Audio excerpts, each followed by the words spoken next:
Step 1 in the journey of going from employee to entrepreneur, I like to call the entrepreneurial awakening.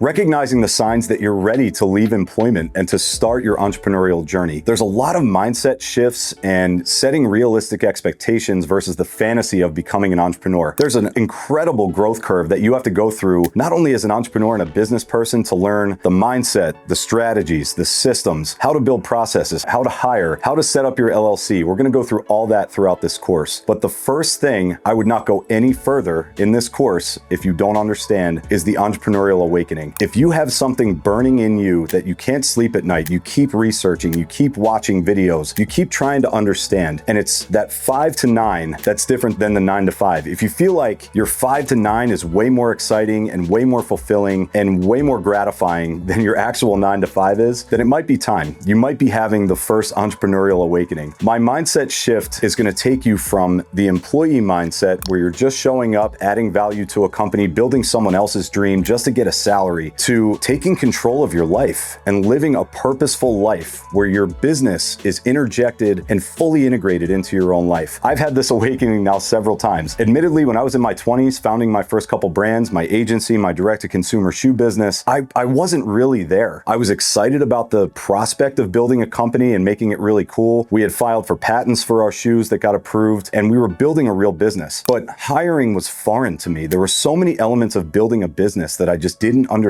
yet because I was young, I was naive, and courses and content like this weren't readily available. You know, you had to get an MBA, you had to go back to school to really learn how to become an entrepreneur. But if you feel like that thing is weighing on you, it's creeping in, it's eating at you while you're at your corporate 9 to 5, updating your CRM, you're sitting on prospecting and forecast calls, you have 3 other browser tabs open looking at the prospect of what your possible business could be, you're probably having the entrepreneurial awakening. The best thing you can do is leverage your 5 to 9 every night and every morning. Set that time and that structure and that part of your life up the same way as your corporate 9 to 5. 5 p.m. to 7 p.m., get a little bite to eat, hang out with the family, the kids, whatever you have, and set that time aside to be purposeful and meaningful and thoughtful about how you're structuring your day and your evening. You can get so much done and build a real business in your 5 to 9. This is the first thing that I did when we were founding Rhythm, when we were founding Canoes, Liftery, all of the other brands that I've built over the years that have either sold to venture capital or private equity, and even the ones that failed. You know, it's not to say that every business you build is going to be successful. You have to try like anything else, like being in the gym, like learning a new skill. You have to be consistent, you have to be persistent, and you have to be patient. You have to become a better and different version of yourself to build a business and have the outcomes that you want. It goes way beyond business. It's your mindset. It's how you're structuring your day. It's the systems. It's the people you're associating yourself with. It's being the stupidest or dumbest person in the room and realizing that it's okay to be vulnerable. You don't want to be the smartest person in your circle. You want to hang out with people that are way smarter, way out kicking your coverage so that you can learn and level yourself up. It's the person that you have to become to create the business and the life that you want. So if you feel like you're having that entrepreneurial awakening and something's gripping at you, you can't sleep at night, you're on ChatGPT trying to figure out the best way to launch your business, I promise you, if you stay with the course and you go to rhythm.house/courses, all of the integration of how to take part in that entrepreneurial awakening and optimize this phase, because this is the most creative you're ever going to be. Alex Hormozy, I refer to it as what he says in his book and his content is the uninformed optimism. You're just excited. You don't know what can become of this yet, but lean into that. Try to structure your 5 to 9 the same way that you structure your 9 to 5. Set it up like a second day every day where you can have research, you can do sales, you can start writing offers, you can start looking at websites, look at the things that inspire you, create a mood board, and try to build out that concept of, if I were to build a business, what would it be? And as that comes into formation, the best thing I can tell you is keep watching for the next video so we can go next in sequence and take you every step of the way from journey of entrepreneurial awakening all the way through making your first $1 million